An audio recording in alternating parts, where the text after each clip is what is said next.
नमस्कार students, welcome to my YouTube channel UPSC maths optional. इस channel का जो पहले नाम था वो था यस 400+। सो चैनल का नाम बदला है, सिर्फ मैं वही हूँ। तो ये चैनल डेडिकेटेड है, नाम कुछ भी हो, studies for mathematics for civil services mains optional. Okay, और आज की जो लीनियर अलजेब्रा की यानी कि वेक्टर स्पेस की हमारी 11वीं क्लास है, इसमें हम 3 न्यूमेरिकल करेंगे, जिसमें से 2 सिविल सर्विसेज से हैं और 2 थ्योरम हैं इन्हें 3 में। ओके, तो डियर स्टूडेंट्स, मैं Sanjay Mohan Bhatnagar, Unacademy educator, और चलिए शुरू करते हैं आज की क्लास। आज न्यूमेरिकल्स की संख्या इसलिए कम है क्योंकि आज एक क्वेश्चन में बहुत लंबा एक्सप्लेनेशन है। तो चलिए लेट अस स्टार्ट। तो एजेंडा हमारा जो मैं आपको बता चुका हूँ, 3 न्यूमेरिकल, 2 सिविल सर्विसेज से 1982 और एक्चुअली 2 न्यूमेरिकल में से एक 82 और जो दूसरा न्यूमेरिकल है वो 84 और 85 दोनों साल आया। Okay, so that way we have 2 numericals cover. जो वर्ष हो रहे हैं सिविल सर्विसेज में इसके वो 3 हैं। इसके अलावा sums and direct sums of sum spaces, और इसी में मैं आपको ये बताऊंगा, जब मैं आपको इंटरसेक्शन ऑफ 2 सब स्पेसेस पढ़ाऊंगा तो मैं आपको ये बताऊंगा कि हम लोग यूनियन ऑफ 2 सब स्पेसेस की बात क्यों नहीं करते हैं। ओके, और obviously 2 theorems. So let us start our day.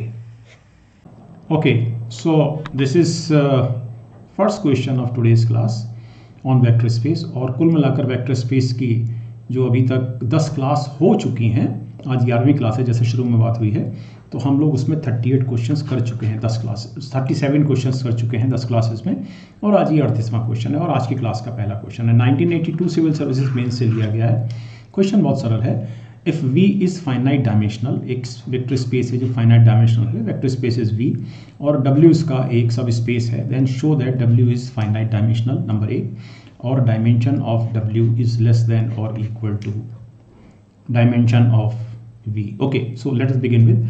इस क्वेश्चन को मैं 2 पार्ट में करूंगा। ओके, तो ये हमारा क्वेश्चन का सोल्यूशन है, इसको हम 2 पार्ट में करेंगे। ओके, और जैसा कि पिछली क्लास में भी मैंने किया था कि जो क्वेश्चन मैं करूंगा उसका एक राइट अप आपको बाद में मिल जाएगा इसी पीपीटी में, ताकि उसको आप डाउनलोड करके आप उसके नोट्स बना सकें। ओके, तो इस क्वेश्चन का जो पहला पार्ट है उसमें हम ये प्रूव करेंगे कि any subset, I am talking about subset, any subset of V, any subset of V containing more than n elements is always linearly dependent। Okay, ये पहला पार्ट प्रूव करूंगा। Point is clear. और दूसरा point में ये prove करूंगा कि जिस सेट की ये बात हो रही है, इफ इट इज ए सब space, if it is a सब स्पेस, देन हम ये शो करेंगे कि it is finite dimensional and dim, इसको मैं W बोल देता हूं, it is subspace W, then dim W is less than और equal to. Point is clear. पहले हम सेट पे बात करेंगे और उसके पश्चात उस सेट को हम लेके जाएंगे सब स्पेस बनाते हुए, और फिर हम सब स्पेस में डिक्लेयर करेंगे कि फाइनाइट डायमेंशनल है, नंबर 1, और इसकी डायमेंशन, इसका जो वेक्टर स्पेस है उसकी डायमेंशन के बराबर है या कम है। Okay, so let us start. अब ये जो चीज़ मैंने आपको बोली है ये मैंने लिख भी दी है, ये दोनों पॉइंट्स, और ये जो दोनों मैं प्रूव करने जा रहा हूँ ये आपको आगे राइट अप में भी मिलेंगे। Okay, so let us start. अब मेरा पर्पस सॉल्व हो जाता है अगर मैं इसको प्रूफ कर देता हूं n+1 एलिमेंट्स के लिए, है ना, मेरा पर्पस प्रूव कंप्लीट हो जाता है। ओके, तो मैं इसको ऐसी शुरुआत करूंगा, माना कि V1, V2, Vn ये जो है ये सेट ऑफ बेसिस है किसका, of vector space V। Point is clear. Okay, हमने एक दूसरा सेट माना इसी में V में, और उसको मैंने नाम दिया U1, U2, UN+1। मैंने एक मेंबर ज़्यादा लिए। ओके, अब ये जो मेरे पास जो दूसरा सेट है ये वाला, ये हमने माना ये सारे ऑल आर इंडिपेंडेंट, ये हमने माना। ओके, अब हमें दो चीजें पता हैं, और पहली चीज तो ये है कि any linearly independent set of V जिसमें n एलिमेंट्स हों, it is always a basis. इस पे हम पहले कई क्वेश्चन कर चुके हैं, और हम ये भी क्वेश्चन कर चुके हैं कि अगर हमारे पास माना कोई वेक्टर स्पेस है जिसकी डायमेंशन 4 है और हमारे पास उसमें 2 इंडिपेंडेंट वेक्टर्स हैं, तो हम उनको एक्सटेंड कर सकते हैं। उस तरह के क्वेश्चन मैंने आपको पहले भी कराए हैं कि हम किस तरह से एक्सटेंड करके 2 इंडिपेंडेंट वेक्टर्स को, हम R4 की बात कर रहे हैं, 4th डायमेंशनल वेक्टर स्पेस की बात कर रहे हैं, कि किस तरह से हम उसको बेसिस में कन्वर्ट कर सकते हैं, 2 वेक्टर्स में एनहेंस करके 2 वेक्टर्स को। और okay, the point is clear. तो सबसे पहली बात तो ये है कि किसी भी वेक्टर स्पेस का अगर कोई सेट V है जिसमें n एलिमेंट्स हैं और वो आपस में लीनियरली इंडिपेंडेंट हैं, तो वो हमेशा एक बेसिस होंगे। ओके, पहला पॉइंट। दूसरा पॉइंट हम ये जो जानते हैं, दूसरा पॉइंट, अब चूंकि हम U1, U2 और UN इन सबको हम इंडिपेंडेंट बोल चुके हैं, इसका मतलब ये है कि U1, U2, UN ये एक बेसिस है इस वाले पॉइंट के आधार पे। ओके, ये एक बेसिस है, पॉइंट इज क्लियर। ओके, अब चूंकि ये एक बेसिस है, इसका मतलब ये है hence U1, U2, UN plus 1 can not be independent, can not be linearly independent. Okay, proof, पहला पॉइंट इज क्लियर। ये वाला पॉइंट क्लियर हो गया। ओके, अब हम आते हैं इसके दूसरे पॉइंट पर। ओके, अब इस पार्ट को प्रूव करने के लिए हमको सिर्फ ये निकालना है, बहुत छोटी सी चीज हमको वर्कआउट करनी है कि जो सब स्पेस W है उसको स्पैन करने वाले वेक्टर्स कितने हैं। अगर उसको स्पैन करने वाले वेक्टर्स की संख्या डायमेंशन ऑफ V यानी कि n से कम या n के बराबर है, तो हमारा जो क्वेश्चन है वो प्रूव हो जाता है। ओके, और साथ साथ ये भी प्रूव हो जाता है, जैसे ही हम ये प्रूव कर देते हैं कि डायमेंशन ऑफ W यानी कि जो W को स्पैन कर रहे हैं उनके वेक्टर्स की संख्या अगर n से छोटी है या बराबर है, इसका मतलब W फाइनाइट डायमेंशनल है। ओके, तो इस नज़रिए से इसको करते हैं। अब ये देखिए, इसको करेंगे ऐसे। सपोज हमारे पास सब स्पेस W में फिर से W1, W2, Wn ये स्पैनिंग वेक्टर है। ओके, अगर ये स्पैनिंग वेक्टर्स हैं तब तो ये चीज़ प्रूव हो जाती है इमीडिएटली, बराबर होने वाली, प्रूव्ड। अब सपोज ये जो n वेक्टर्स हैं ये ऑब्वियसली आपस में लीनियरली इंडिपेंडेंट है, ये स्पैन नहीं करते, मतलब हमको एक वेक्टर और चाहिए। ये वेक्टर्स माना स्पैन करते हैं सब स्पेस W को। कंडीशन ये है कि ये जो Wn+1 है ये इसके लीनियर कॉम्बिनेशन से नहीं बना है। Okay, point is very clear, otherwise ये डिपेंडेंट होगा। लेकिन हमने पिछले पार्ट में प्रूव किया कि अगर हमारे पास n+1 वेक्टर्स हैं W में तो वो सारे लीनियरली डिपेंडेंट होंगे। पिछले पार्ट में प्रूव किया, तो ये जो है सारे लीनियरली डिपेंडेंट हैं। ओके, इसका मतलब ये है कि जो W स्पैन होगा वो at most n number of vector से होगा। मैं लिख देता हूँ, W shall be spanned by a maximum of n vectors। Okay, इसका मतलब ये हुआ कि जो डायमेंशन W होगी वो हर हालत में लेस देन और इक्वल टू n होगी। इसका मतलब dimension W is less than और equal to dimension V। Point is clear. और इसी क्वेश्चन को मैंने आपके लिए एक राइट अप में लिखा हुआ है, जो पढ़ाया है वही। ओके, तो ये पहला वाला पार्ट था, पहला वाला, और ये दूसरा वाला पार्ट है। तो आप इसको डाउनलोड करके या देख के आप इसको अपने आप लिख भी सकते हैं। ओके, चलिए नेक्स्ट क्वेश्चन पे चलते हैं। तो ओके, तो आपको ये हमेशा ध्यान रखना, ये हम लोग पहले भी कर चुके, मैंने फिर से लिख दिया है कि अगर nth डायमेंशन का आपके पास कोई वेक्टर स्पेस है से V, तो उसमें n+1 या उससे ज़्यादा वेक्टर्स का अगर कोई सेट होगा वो हमेशा लीनियरली डिपेंडेंट होगा। ओके, चलिए आज एक नई चीज़ समझेंगे और इसको बोलते हैं सम ऑफ द सब स्पेसेस। अब सम पढ़ाने से पहले मैं आपको एक छोटा सा एक इंटरसेक्शन ऑफ सब स्पेसेस पढ़ा देता हूं। इंटरसेक्शन ऑफ सब स्पेसेस, और मैं आपको ये फिर इसमें कहूंगा कि इंटरसेक्शन ऑफ सब स्पेसेस अगेन ए सब स्पेस। फिर मैं आपसे जो मैंने शुरू में बोला था जब मैं एजेंडा पे बात कर रहा था, मैं आपसे ये यहाँ समझाऊंगा कि हम यूनियन ऑफ सब स्पेसेस की बात क्यों नहीं करते, और जब हम यूनियन ऑफ सब स्पेसेस की बात नहीं करते तब हम सम ऑफ सब स्पेसेस की बात करते हैं जो ऊपर लिखा हुआ है, और जब हम सम ऑफ सब स्पेसेस की बात करते हैं सो इट इज अगेन ए सब space, it is also a सब स्पेस। और फिर मैं आपको इस पर बेस्ड कुछ क्वेश्चंस कराऊंगा जो सिविल सर्विसेज परीक्षा में आए हुए हैं। सो लेट अस बिगिन विद, सबसे पहले इंटरसेक्शन समझ लेते हैं। इंटरसेक्शन ऑफ सब स्पेसेस क्या होता है और इंटरसेक्शन ऑफ सब स्पेसेस फिर से एक सब स्पेस कैसे बन जाता है। Okay, so let's do it. Okay, तो इंटरसेक्शन का कंसेप्ट बहुत सिंपल है। इंटरसेक्शन आप समझते हैं, intersection means set of elements which are common to the two sets.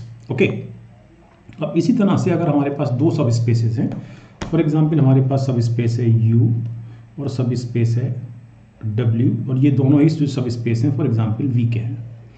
Okay, तो U और W का जो इंटरसेक्शन है ऑब्वियसली ये उन सारे वेक्टर से मिलकर बना है जो वेक्टर्स इसमें भी हैं और इसमें भी हैं। ओके, मैं सिर्फ आपको ये बताना चाह रहा हूँ कि जो इंटरसेक्शन है, इंटरसेक्शन ऑफ टू सब स्पेसेस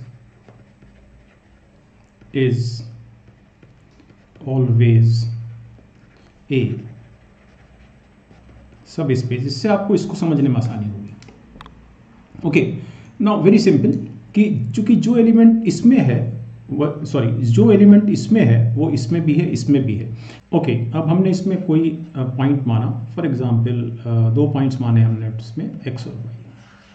ऑब्वियसली ये दोनों पॉइंट इसमें भी हैं, ये दोनों पॉइंट इसमें भी हैं। चूंकि इन दोनों में है इसलिए ये सब स्पेस के पार्ट हैं, अर्थात सब स्पेस की जो कंडीशंस हैं वो कंडीशन को ही फुलफिल करेंगे। मतलब x plus C Y belonging to u obviously and x plus C Y belonging to w। Point is clear, where c is a scalar. तो चूंकि ये कंडीशन फुलफिल हो रही है इन दोनों में, तो यहाँ भी फुलफिल होगी। ओके, इसका मतलब ये है कि ये एक सब स्पेस है। ओके, इसका एक उदाहरण ले लेते हैं इंटरसेक्शन के सब स्पेसेस का। मेरे पास x एक्सिस है, मेरे पास y एक्सिस है। ऑब्वियसली ये एक सब स्पेस है R3 में या R2 में, और ये भी हमारे पास एक सब स्पेस है y एक्सिस भी। ओके, अब इनका जो इंटरसेक्शन है ऑब्वियसली ओरिजिन है, but origin is a zero vector. हम सब जानते हैं कि जीरो वेक्टर एक सब स्पेस है। ओके, तो इस तरह से दूसरा हम एक और एग्जाम्पल ले सकते हैं कि फॉर एग्जाम्पल हमारे पास दो प्लेन हैं, two planes passing through origin. Obviously planes are sub spaces, R3 के सब स्पेसेस हैं, है ना। अब इनसे दो प्लेन्स का जो इंटरसेक्शन होगा वो लाइन होगा, स्ट्रेट लाइन, और स्ट्रेट लाइन इज अगेन ए सब space in R1। Okay, passing through origin. तो इन दोनों का प्लेन्स का जो इंटरसेक्शन है दैट इज अगेन ए सब स्पेस। ओके, अब इतनी बैकग्राउंड के साथ हम आते हैं अब यूनियन समझने में, और इस चीज़ को समझने में कि यूनियन एक दो सब स्पेसेस का यूनियन एक सब स्पेस क्यों नहीं हो सकता है। So let's discuss. इसी उदाहरण से मैं आपको समझाता हूँ।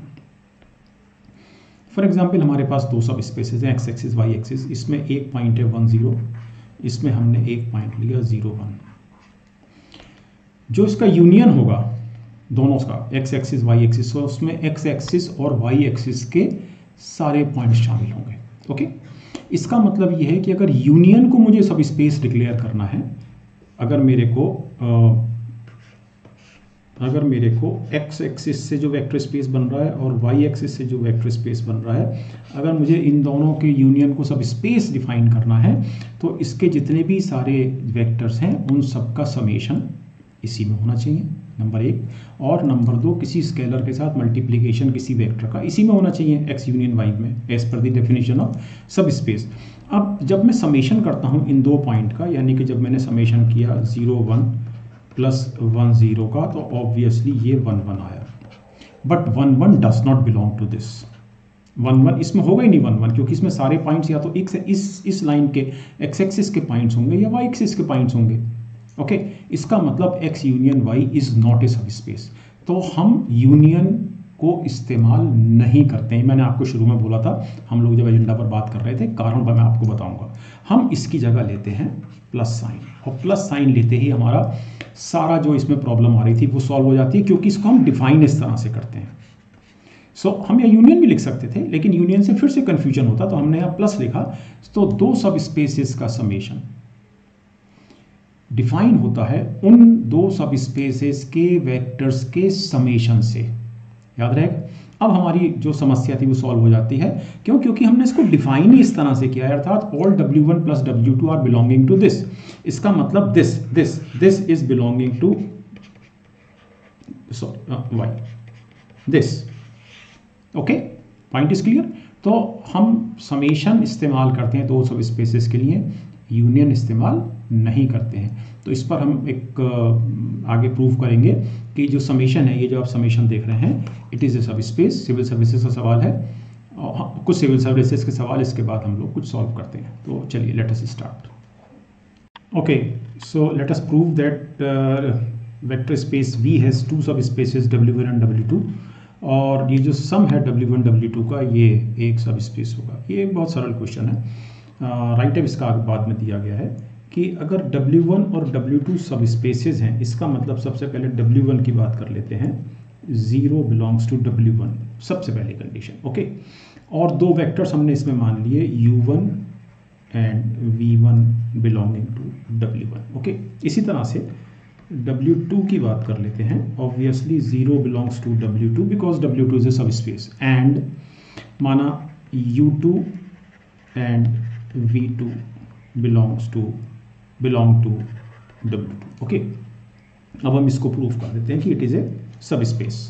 चूंकि U1 V1 W1 को बिलोंग करते हैं और W1 इज सब स्पेस, इसलिए U1 प्लस फॉर सम से C स्केलर है, V1 belonging to W1, similarly U2 plus CV2 belonging to W। Okay, और इस डेफिनेशन के लिए हम, इसकी डेफिनेशन हमको मालूम है, ये डेफिनेशन यहाँ दी गई है। ओके, इस डेफिनेशन पर हमको निकालना है।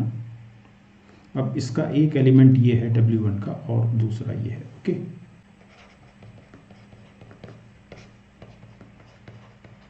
ओके,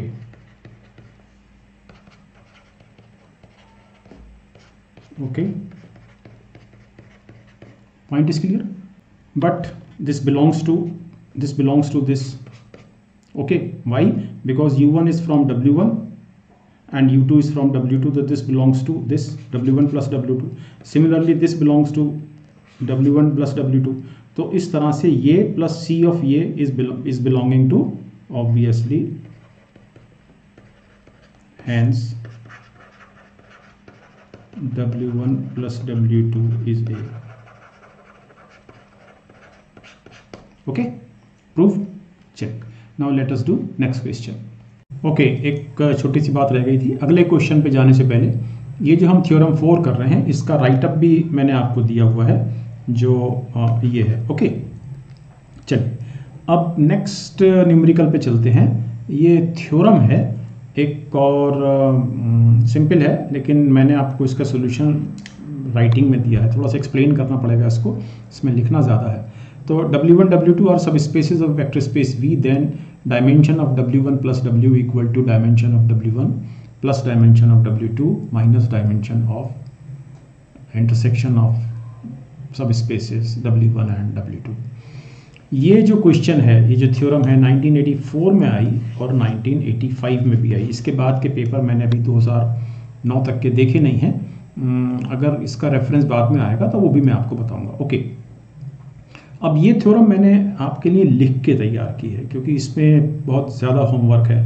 होमवर्क मतलब लिखना बहुत है, तो मैं आपको एक एक लाइन समझाता हूँ। इसमें थोड़ा सा ज़रा आपको इसमें एडिशनल ध्यान देना है, otherwise theorem is simple. Okay, हमने क्या किया है कि ये जो हमको दिया गया है W1 इंटरसेक्शन W2, इसका हमने ऑलरेडी डायमेंशन n मान ली है।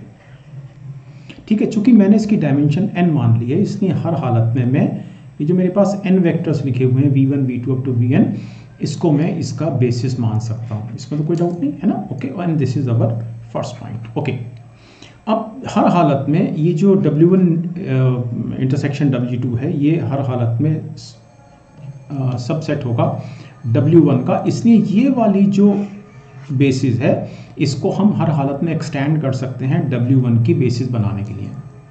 Okay, the point is very clear.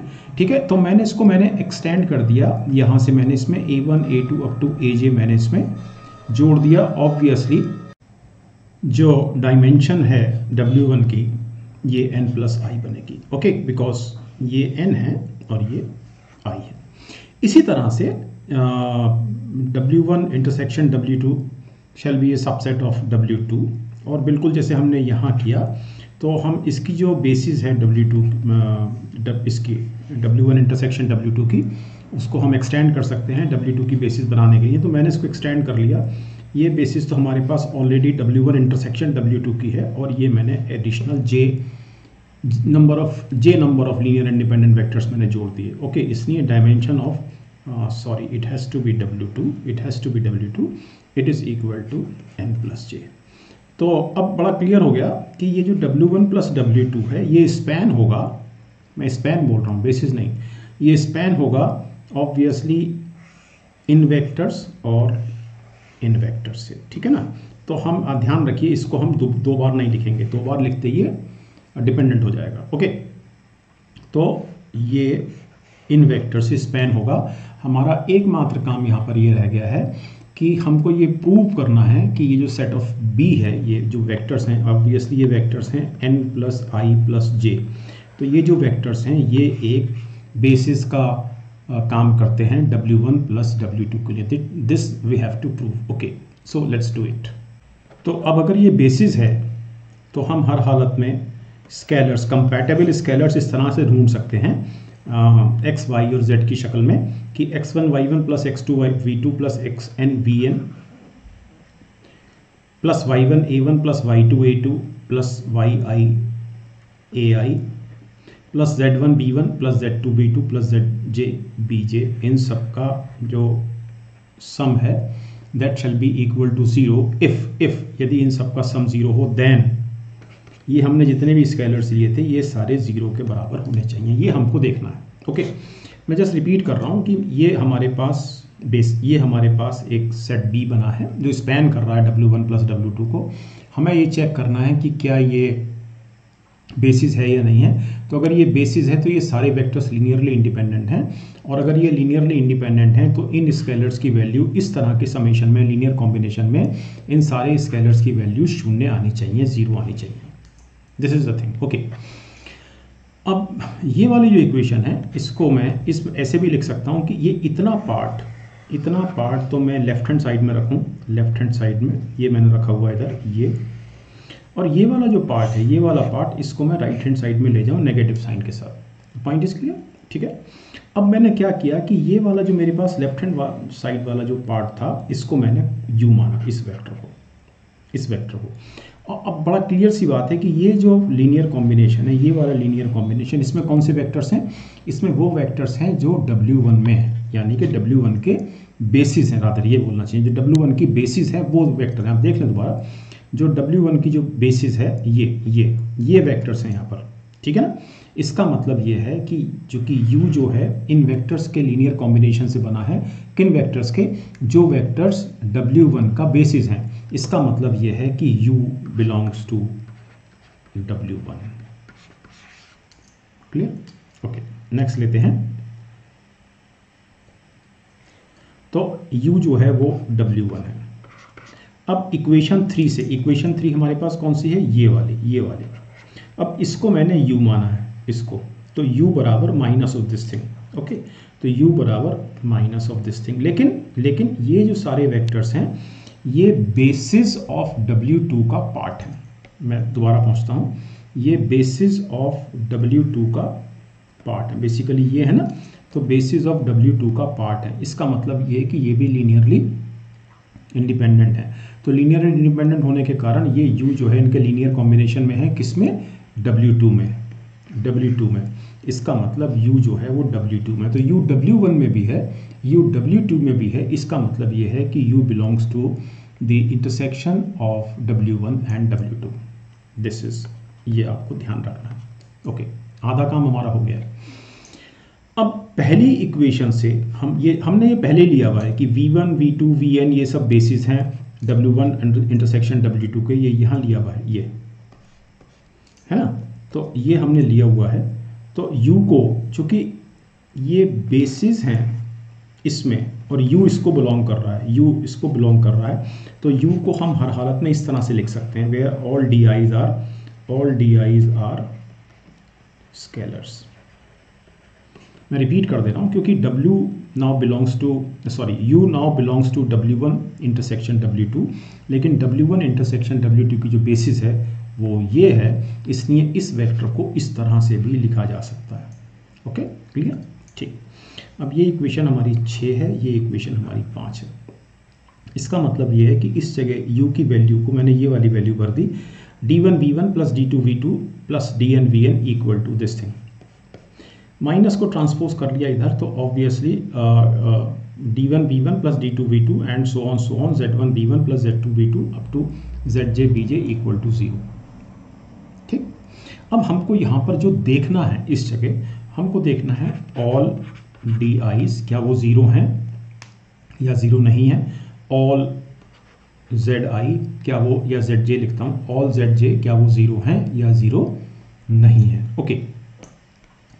चलिए, अब इसमें ये हमने इसको ट्रांसपोज कर लिया, ऑब्वियसली ये 0 बराबर आ गया।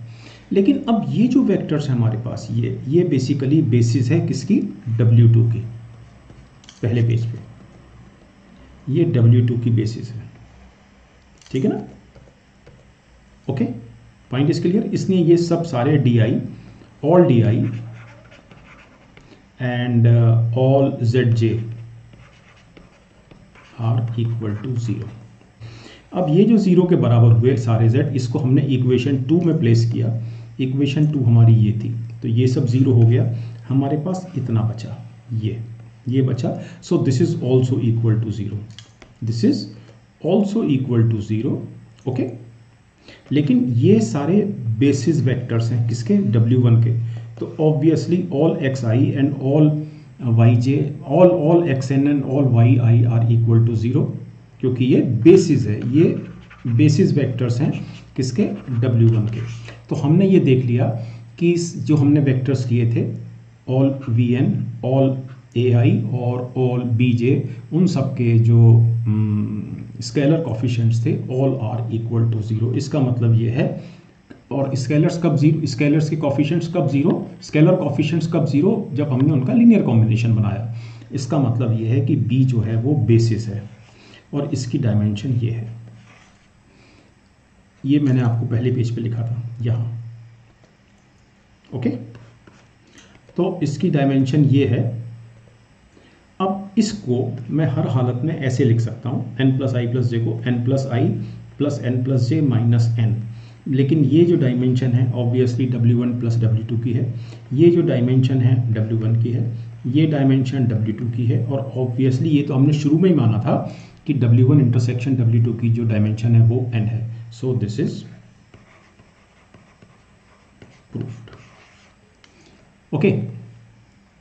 तो इसको आप अपने आप लिखें एक बार, और नहीं तो आप यहाँ से उतार लें। मैंने ये मार्क लगाए हैं, ये मार्क में सारे, ताकि आपको प्रॉपरली दिख सके जब आप इसको पढ़ेंगे, डाउनलोड करेंगे या लिखने के लिए, नोट बनाने के लिए पढ़ेंगे। मैं इन निशानों को मैं हटा देता हूँ, ओके। अब डायरेक्ट सम पढ़ाने से पहले मैं आपको जो अभी जो पढ़ा है उसका मैं दिखा दूँ आपको कि ये मैंने इसमें से मार्क हटा दिए हैं, तो थ्योरम 5 में से। So it is page 1, page 2, page 3 and this is page 4. Okay, page 5 pages में है। ठीक, तो चलिए अब हम चलते हैं नेक्स्ट डेफिनेशन पर। तो हमारे पास कोई भी वेक्टर स्पेस V, वो डायरेक्ट सम V के दो सब स्पेसेस W1 और W2 का डायरेक्ट सम कहलाता है। और इस तरह से डिनोट होता है, इस तरह से। यदि V का हर वेक्टर सिर्फ और सिर्फ एक तरीके से लिखा जा सके, और वो कौन सा तरीका है? V1 यानी कि ये प्लस V2, जहां पर this belongs to this and this belongs to this. Okay, means W1 और W2 में सिर्फ और सिर्फ जो इंटरसेक्शन है, कॉमन है, वो है ये। इसको ज़रूर ध्यान रखें, टेक नोट। इसलिए ध्यान रखें कि ये जो ज़ीरो वेक्टर है ऑब्वियसली सब स्पेस में होना एसेंशियल है। तो ये दोनों सब स्पेसेस में है, तो this is the only common vector between W1 and W2। Okay, चलिए इस पर एक थ्योरम है, बहुत सरल है। थ्योरम 5 का ही एक्सटेंशन है एक तरह से। A vector space V is called direct sum of its subspaces W1 and W2 if and only if obviously V बराबर W1 plus W2 it is as per the definition and W1 intersection W2 equal to 0। तो अब ये theorem है, बहुत छोटी सी है, तो इसको और obviously then result is dimension of W1 plus W2 equal to dimension of W1 plus dimension of W2। Okay, अब मैं इसको करा नहीं रहा हूँ, ये बहुत सिंपल है, आप खुद भी कर सकते हैं। मैंने एक लाइन लिख दी है इसमें कि ऑब्वियसली हमने अभी पिछली थ्योरम में करा है, ये वाला है ना। अब ये चूंकि जो W1 इंटरसेक्शन W2 है ये ज़ीरो वेक्टर है, इसलिए इसकी जो डायमेंशन हुई ज़ीरो हुई, तो ऑब्वियसली आपके पास इससे इमीडिएटली जो रिजल्ट आ गया, now this is complete. Okay, आप इसको एक बार अपने आप ज़रूर करके देख लें, इफ़ और ओनली इफ़ पार्ट दोनों लेके। ओके, तो ये हमारा आज का आखिरी क्वेश्चन है। Suppose W1 and W2 are both 4 dimensional sub spaces of a vector space V of dimension 7. Explain why W1 intersection W2 is not a zero vector। बहुत सिंपल है, जो अभी आपने पीछे पढ़ा है मैं उसी को उठाता हूँ। डायमेंशन W1 प्लस W2 बराबर dimension W1 dimension W2 dimension W1 intersection W2। Okay, अब W1 4 डायमेंशन, W2 4 डायमेंशन, और इसको मैंने dimension of W1 intersection W2 को मैंने 0 माना। ओके, प्रूव हमें करना है, 0 नहीं है, तो मैंने इसको 0 माना, ऑब्वियसली इट इज़ 8। अब इसकी डायमेंशन 8 आई है, लेकिन ये बने जिससे हैं dimension V it is equal to 7। Obviously 8 7 से बड़ा है, इम्पॉसिबिलिटी। यानी कि V जिससे सब स्पेसेस बन रहे हैं दो W1 और W2, उनका जो सम है उसकी डायमेंशन 8 आ रही है, और जो पेरेंट वेक्टर स्पेस है उसकी डायमेंशन 7 आ रही है। तो हमने ये जो माना था, हमने माना था डायमेंशन W1 इंटरसेक्शन W2 बराबर 0 was wrong। Okay, means dimension of W1 intersection W2 proved. Okay, चलिए अब आज की क्लास यहाँ ख़त्म करते हैं, और अगली क्लास में कुछ और पढ़ेंगे वेक्टर स्पेस पर। तो thank you very much dear students, नमस्कार।